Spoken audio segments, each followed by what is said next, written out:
Take the great living Chola temples of Tamil Nadu, Tanjavur Brihadishwara Temple, Gangaikonda Cholapuram Brihadishwara Temple, Dharasuram Airavateshwara Temple. These are not just ancient architectural marvels. They are manuals of statecraft, engineering, astronomy, music, dance, metallurgy, and water management systems. Or take Hampi in Karnataka, where the Vijayanagara Empire demonstrates how urban planning, temple economy, markets, festivals, and military infrastructure worked together during Vijayanagara period of Indian history. Or take the Hoysala temples of Karnataka, the great Hoysala architectural marvels, where every inch of stone narrates stories from the Mahakavyas, astronomy, classical dance, and daily life of Hoysala era. Without interpretation by a knowledgeable expert, these places remain just silent stones, nothing more than that. With education, they become great civilizational teachers. Now tell me, which model creates samriddhi, prosperity for the place? India's sacred geography is a national network. India is unique in having pan-Indian sacred network. The 12 Jyotirlinga temples, the most powerful and most sacred Shiva temples of India, spread across the subcontinent, bind India spiritually and geographically. The Shakti Pithas, the 51 sacred Shakti Pithas of India, from Kamakhya in Assam to Kalighat in Kolkata to Kanchi Kamakshi in Tamil Nadu to Jwalamukhi in Himachal, represent not just divinity but civilizational unity through diversity. Tourism helps pilgrims understand why these sacred sites emerged where they did in the ancient times. Why ecology, mythology, tantra, yoga, architecture, astronomy, mathematics, and geography intersect in these sacred monuments. How pilgrimage was also a great form of education and social integration in the bygone era. A pilgrim who understands all this protects these holy places with utmost love and devotion. A pilgrim who protects these sites creates long-lasting samriddhi, prosperity for the cultural heartland.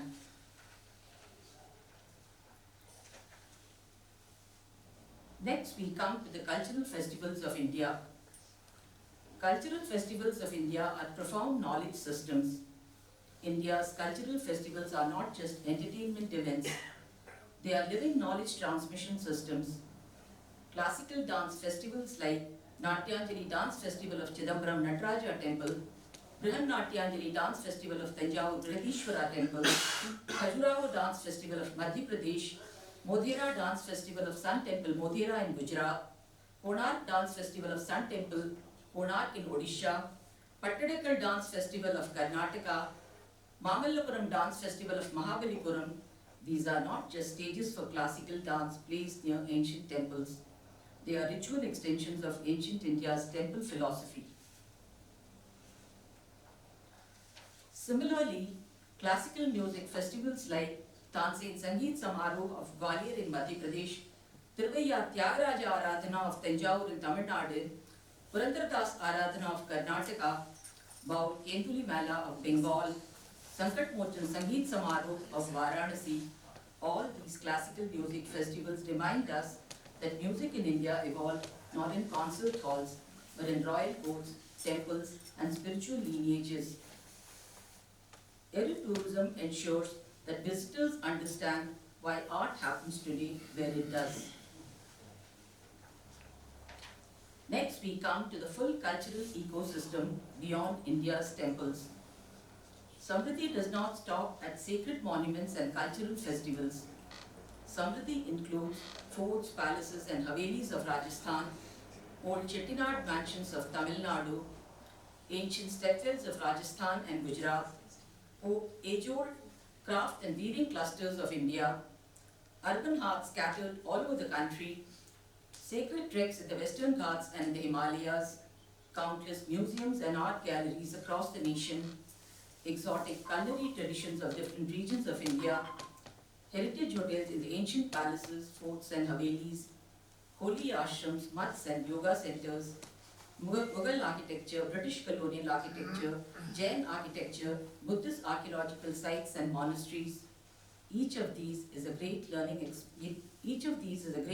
opportunity for the visitors, not just a destination for tourists. When tourists learn about all this, age-old crafts and traditional textiles revive, youth stay back in their native place without looking for job elsewhere, knowledge becomes livelihood for the local people, migration to other places reduces, deep pride in one's culture and heritage returns. That is samriddhi, that is prosperity. Why edu-tourism is transformative? Edu-tourism changes tourism in 5 powerful ways. Number 1, it shifts travel from seeing places superficially to reflecting deeply on them. Number 2, from rushing through sites in a hurry to understanding them deeply. Number 3, from mere entertainment to meaningful participation. Number 4, from looking at culture superficially from the outside to respecting the culture from within. Number 5, from short visits to lasting connections. Edu-tourism turns tourists from across the nation and around the globe into students of our timeless civilization. Next, we come to the role of digital platforms today. Today, digital platforms and digital storytelling can prepare visitors before they arrive at the cultural heartland. They can turn trips into meaningful journeys. They can connect dispersed heritage sites across India, like connecting all Jyotirlinga temples, connecting all Char Dhams, connecting all Shakti Pithas, connecting all Dravidian architectural marvels, etc. And finally, digital platforms can make authentic knowledge available to all. Education must begin before the journey starts, not after arrival. And my blog on the cultural heritage of India and my heritage tourism platform, cultureandheritage.org, is a humble step in this direction. And finally, the civilizational opportunity for India in education-based tourism. India stands at a rare moment today in civilizational history. We have global curiosity about our culture and heritage, about our ageless and timeless spiritual wisdom. We have the technology to scale this knowledge. We have youth in our country seeking meaningful employment. And finally, we have communities in our country ready for dignified livelihoods. What we need today is purposeful and deeply meaningful edu-tourism. If we transform the heritage tourism in our country into learning, learning into respect, respect into preservation, and preservation into prosperity, the cultural, spiritual, and heritage sites of India, the cultural heartlands of India, will not just survive, they will flourish. That is the samriddhi, the prosperity we must dream of, pursue, and collectively build for the nation. These are just some of the thoughts that I have shared from my blog on the cultural heritage of India and my heritage tourism platform, cultureandheritage.org. India is not just another country, it's a mighty civilization, and one lifetime is not enough to fully experience the depth of India's beautiful culture and heritage. Thank you, ladies and gentlemen, for being patient listeners. Namaskaram.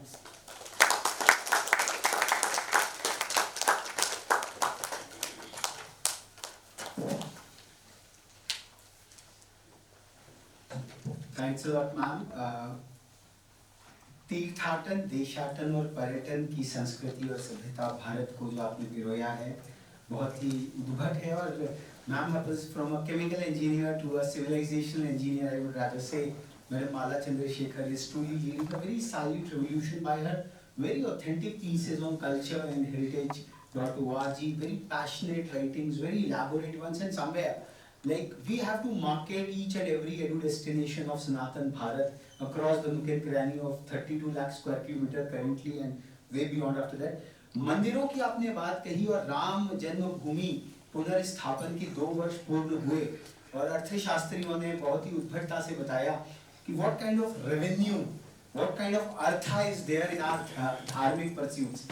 एक तीर्थाटन की दृष्टि से वहाँ की जो पूरी अर्थव्यवस्था कैसे बदल गई, कितने लाखों करोड़ों का वहाँ पे आदान प्रदान व्यापार हुआ, तो वह यह है सनातन भारत के तीर्थाटन की शक्ति। और इसी को पिरोया है हमारे संदीप सिंह सर ने। एक बहुत ही सुंदर एक पुस्तक द्वय का उन्होंने संचयन किया। बुक्स आर नोन एज अर्थव्यवस्था ऑफ मंदिर।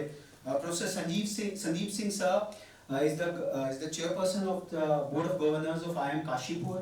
He is a very passionate, I would say, media and intellectual spaces, and he has written these two books, Arthvyavastha of Mandir and Mandiron ke liye ek dashak. And we would really like to confer upon his esteemed self. एक बहुत ही disciplined, उनको IIM Sambalpur में अपने guest lectures के लिए जाना था। He tried his level best, but पहले से उनका समय निर्धारित था। तो Pandit Deendayal Upadhyay integral Indic intelligence invocation conforming to the postulates and principles of integral humanism, furthering the comparative civilizational advantage of India AI.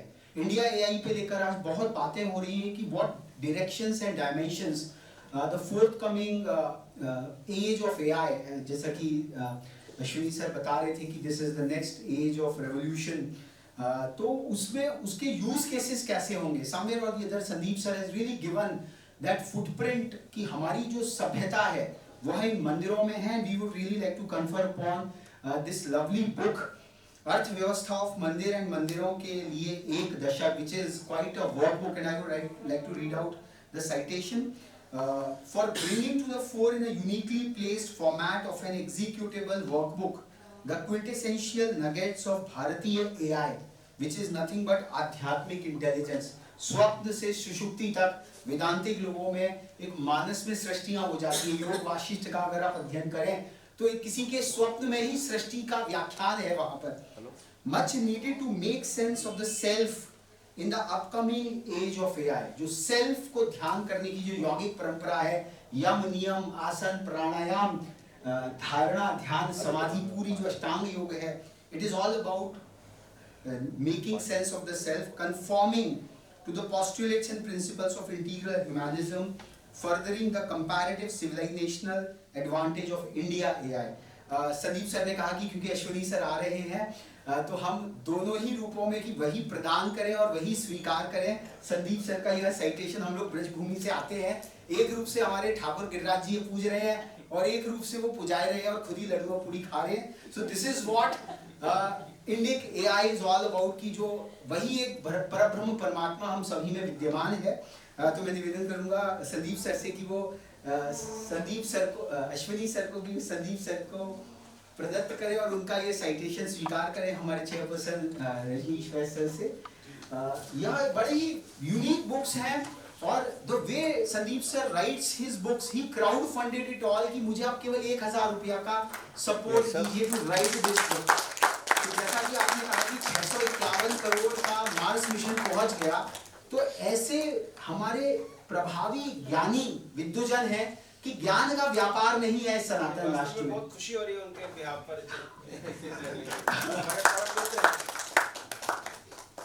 तो यह book, I think we have to have a national mission for documenting the temples around each and every university. And इस जलपान के सत्र के बाद हमारे अगले सत्र में खंडाल सर और जो उद्भट लोग रहे कि भारतीय जो टेक्नो मैनेजरियल एजुकेशन है कैसे इस पूरी वानर सेना को इस राष्ट्र के विकास में and anchored into the civilisational heritage, हम इन सबको कैसे डॉक्यूमेंट कर सकें, कैसे हम इसको प्रोपेल कर सकें। और मैं अब निवेदन करूंगा अश्विनी सर का एक छोटा सा सुवेनियर कि आप यहाँ पधारे। आपका एक थैंक्स प्रपत्र अगेन हमारे चेयरपर्सन सर से कि वो सर को प्रदान करें। Thanks a lot sir. एक विहंगम दृष्टावली आपने दी, पर्सपेक्टिव दिया कि आज हम जहां फिसल रहे हैं कि स्वदेशी की जो कंटेम्पररीनेस है वो शायद 91 के बाद 2026 में और संभवतः 2031 में स्वदेशी का जो नाद है समूचे विश्व में और गहरे से गहराएगा। Because this is the model जो 1% इकोनॉमी की हम बात कर रहे हैं कि सभी संसाधन एक कुछ ही मुट्ठी में आ रहे हैं। स्वदेशी समन्वय is an example, is an alternate model, the third way जो हमारे दत्तोपंत ठेंगड़ी जी कहते थे, ना individualistic, ना collective, कहीं न कहीं मध्य मार्ग की बात भारत ने हमेशा से की। तो बहुत बहुत धन्यवाद सर आपका। और जलपान प्रस्तुत है, उसके पश्चात हम सभागार में पुनः प्रविष्ट करेंगे। प्लीज। हाँ सर, इन्होंने कहा था आप ही से वो करेंगे।